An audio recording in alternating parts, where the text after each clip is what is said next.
Será que estava mesmo amarrado? No minuto 10 ponto alguma coisa, aparentemente a gente ouve uma voz dizendo que estou amarrado, coisa assim, gente. Mas eu quero com isso mostrar o que aconteceu isso com o meu irmão. Se ele estava, eu não sei, mas o meu irmão estava. Não amarrado, mas acorrentado. Sim, gente. Eu já comecei a contar essa história e hoje eu espero terminar ela. Aconteceu com o meu irmão, tá? Que com 9 anos apenas se envolveu no mundo das drogas. Minha mãe, inocentemente, sem saber mais o que fazer, não tinha mais o que fazer com ele, pois tudo o que podia ser feito, ela já tinha feito. Então, para evitar que ele saísse, ela acorrentou ele. Então, sobre esse assunto que está aí na internet, que foi o assunto de ontem aqui na plataforma do YouTube, que uma pessoa estava amarrado no minuto 10 ponto alguma coisa.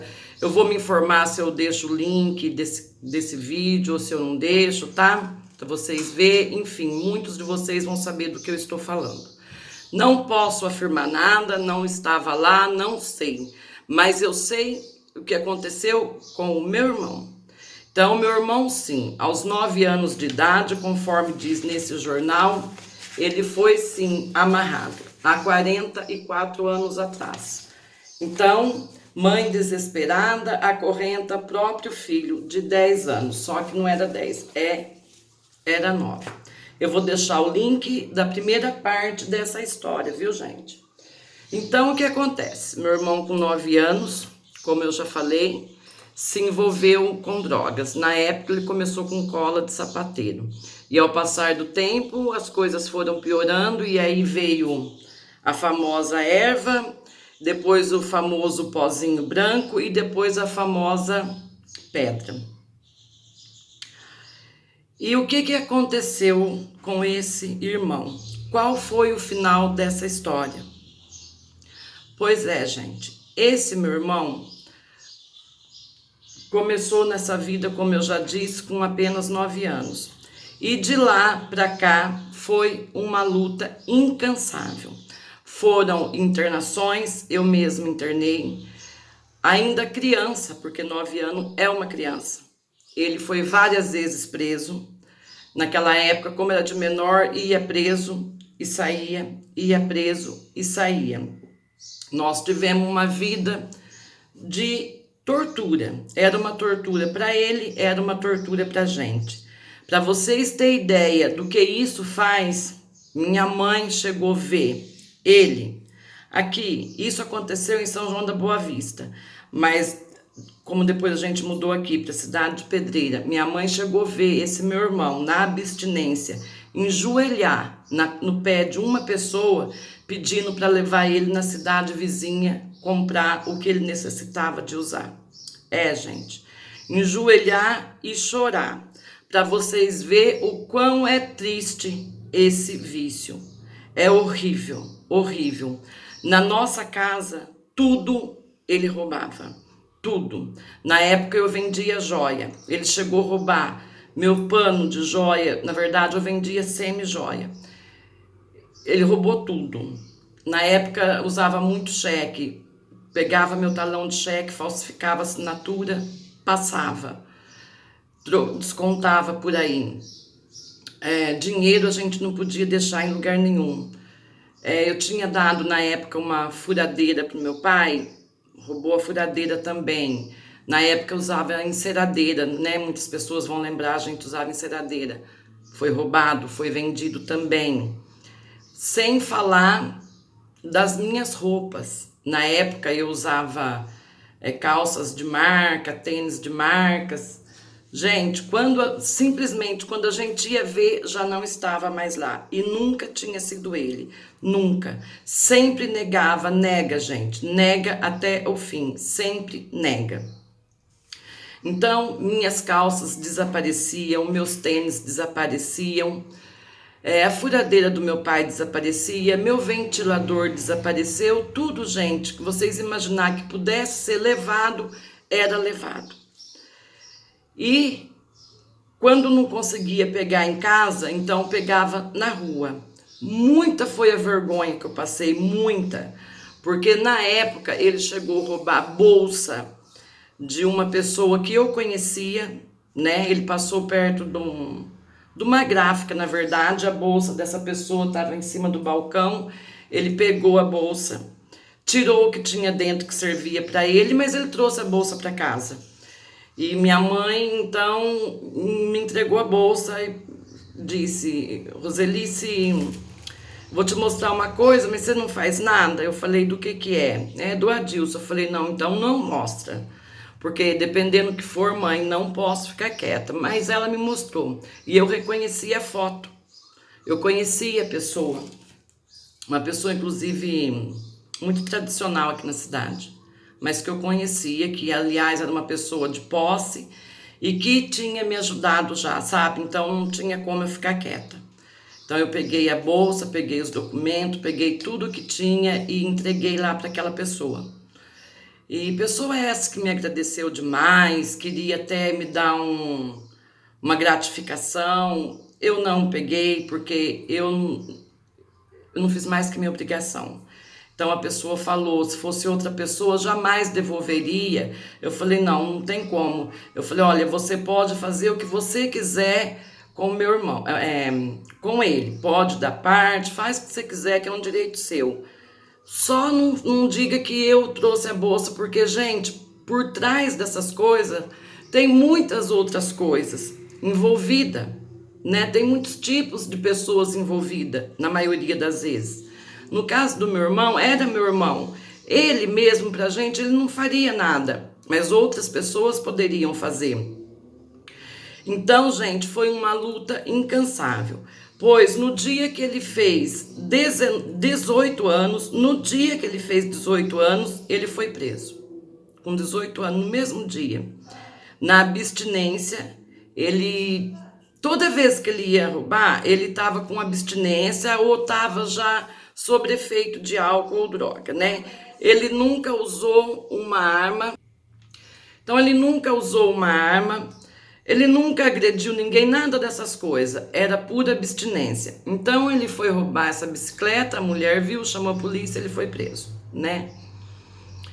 E tá preso até hoje. Esse é o fim da história. De lá até o fim, muitas coisas aconteceu, embora que a gente não pode falar que é o fim, porque ele está vivo, né? Mas eu quero dizer que esse meu irmão, eu posso falar assim, ele passou a vida na cadeia, ele passa a vida na cadeia, porque o vício é tanto que com 18 anos, quando ele foi preso, o currículo dele era tão grande, mas tudo furto, coisas incabíveis até. Então o juiz entendeu que ele tinha um desvio de comportamento. Desvio de comportamento, a pessoa que tem uma conduta dessa, ela passa a ser uma ameaça à sociedade, porque ela pode cometer qualquer coisa, embora ele nunca tivesse feito nada, mas ele poderia vir fazer devido ao vício que era muito forte, né? Então o juiz determinou que ele fosse preso, mas num hospital penitenciário. E no Brasil, na época, gente, a gente tinha só dois, que era Franco da Rocha e Taubaté. Não tinha vaga, então ele ficou preso muitos anos até conseguir ir para Franco da Rocha. E lá eu fui visitar um lugar horrível, gente, um lugar horrível, preso junto com psicopatas, sabe? Tinha pessoas lá que esquartejou pai e mãe, para vocês terem ideia. Era com esse nível de pessoa que ele ficou preso. Eu vi cenas ali, gente, que eu pensei que eu nunca ia ver na minha vida.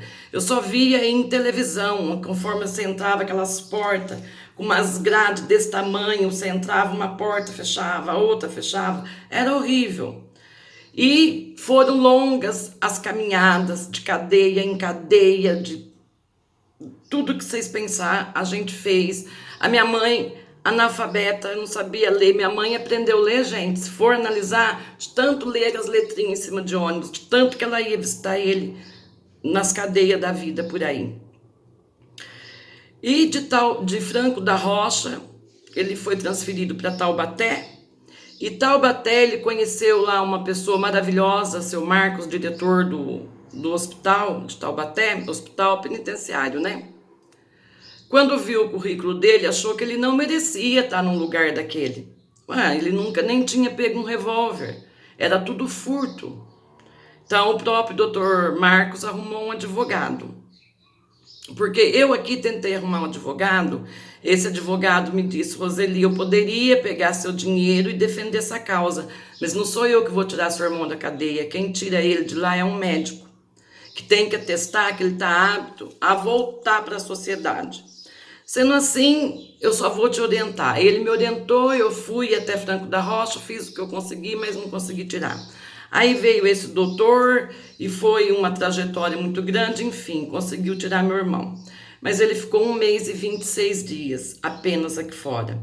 Bastou uma latinha de cerveja para ele sentir, voltar toda a abstinência, pular o muro de uma padaria e roubar 18 isqueiros e algumas moedas. Esse foi o furto. Voltou para a cadeia de novo. 7 horas da noite, todo mundo viu, voltou para a cadeia de novo. Anos depois, foi tudo revogado isso daí. Anos depois, ele saiu. Gente, quando eu falo anos, é coisa de 5, 6 anos. Sempre. Ele saiu. E mais uma vez, delito de novo. Olha, enfim, eu creio que dos 18 até agora, que ele deve ter aí uns 40 anos, que eu nem sei, gente, ele saiu 2 vezes da cadeia. E durante essas 2 vezes, ele ficou apenas meses aqui fora. A primeira vez eu marquei que foi 1 mês e 26 dias. A segunda eu já não marquei mais. E a partir daí, então, eu, através de muita terapia, muita ajuda médica, abandonei. Porque a gente já tinha feito de tudo e não tinha mais o que fazer, eu não vi mais o que fazer, eu estava assim ficando doente. E não tinha o que fazer. Então, a última vez que eu visitei ele foi em São Bernardo dos Campos, se não me engano. Quem lembra daquela rebelião que teve há muitos anos atrás, que foi uma rebelião no estado de São Paulo inteiro? Minha mãe estava presa, minha mãe ficou presa. Eu não me recordo, gente, se foi São Bernardo ou São José dos Campos, mas minha mãe esteve naquela rebelião. Vocês imaginam a gente aqui vendo tudo sendo passado pela televisão e saber que a minha mãe estava lá. Por fim, quando ele voltou para a cadeia, quando ele saiu e voltou, até minha mãe abandonou, ela já não aguentava mais, já não tinha mais idade para isso. Então ele foi para Jundiaí. Então eu continuei indo visitar. Mas aí eu avisei ele. Eu falei: olha, ele me contou o que acontecia lá, que as pessoas se endividavam lá e que a família vendia carro para pagar a dívida, senão aquela pessoa seria morta naquele lugar. Ele me contou tudo o que acontecia. Então eu disse para ele: olha, todos já te abandonaram, você só tem a mim. Mas se você fizer dívida aqui, se depender de mim, R$1, você não vai ter. Se tiver que acontecer o pior com você, vai acontecer. Mas ele não me ouviu e se endividou. Então, eu abandonei.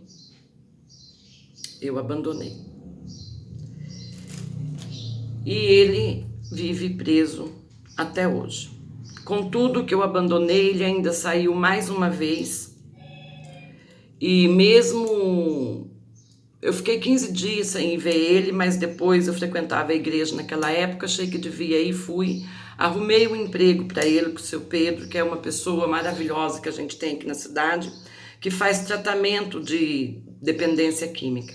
Seu Pedro arrumou serviço na fábrica para ele. Contudo, um certo dia, 5 horas da manhã, ele bate na minha porta, ajoelha no meu pé, chorando, gente, e diz que ele tinha recaído, que eu podia bater, que eu podia matar, que eu podia fazer o que eu quisesse. Ele chorava, gente, mas que ele precisava do meu perdão, que eu podia fazer o que fosse. Então eu falei para ele: não tenho o que fazer, eu não vou fazer nada. E daquele dia, claro, como sempre, prometeu que não ia usar, prometeu, mas voltou a usar. Então eu pedi que ele saísse da fábrica. Eu falei, pelo menos isso, porque vai acabar aprontando na fábrica do seu Pedro. Então ele saiu. Eu arrumei uma internação para ele numa clínica, ele fugiu da clínica. E a partir daquele dia, então, eu abandonei de vez. Ele foi preso de novo, vive na cadeia. Todas as cartas endereçadas a mim eu não abro, porque não tenho o que eu fazer, né? Então, se tiver uma solução para o caso do meu irmão, não tá nas minhas mãos, nem na mão de nenhum ser humano aqui. Não tá, porque a gente fez de tudo o que vocês pensar. Se eu fosse falar tudo, 2 dias inteiros seria pouco, porque é uma trajetória muito longa. Então, eu tô assim abreviando. Mas, enfim, é isso que leva à droga. Por isso, eu tenho a preocupação com esse caso que está por aí. Por isso que eu detesto quando as pessoas debocham. Porque só quem passou, só quem passa, sabe o sofrimento, a tristeza que é. E aconteceu também com minhas filhas, tá? Que eu já contei e vou voltar a contar. Então é isso, gente. Meu irmão está preso até hoje. E a minha mãe hoje tem 82 anos. Minha irmã sempre quer que ela vá embora com ela para Campinas. A minha mãe não sai da casa. E a gente sabe, a casa é alugada, a gente sabe que ela não vai, porque quando meu irmão sair, ela quer que ele volta ali para casa dela. Desculpa, gente, eu não vou cortar. Vai querer que volta para casa dela. Então ela fica ali, esperando ele sair da cadeia. Por isso, ninguém pode falar da mãe dessa pessoa que a gente está com esse caso. Ninguém pode falar. Nem todas as mães são iguais, nem todos os casos são iguais. O meu irmão passou a vida na cadeia, foi acorrentado, foi tudo. E infelizmente, então é assim que tudo aconteceu. Eu procurei ajuda psicológica para conseguir deixar ele para lá. Estava interferindo na minha vida, estava interferindo em tudo. Então, com muita terapia, eu consegui deixar. Feliz? Não, não sou. Então, gente, tem que ter cuidado quando o assunto é esse. Eu vou voltar com outro tema, com esse tema mesmo, porque para voltar a falar mais alguma coisa do meu irmão e das minhas filhas também. Aqui a vida é como ela é, como vocês podem perceber, o interfone tocou, chegou gente, não tem condições de eu continuar gravando, tá? Mas é isso, gente. Vamos ter cuidado quando o assunto é esse, tá? Eu desejo paz a todos, um ótimo dia e muito obrigada.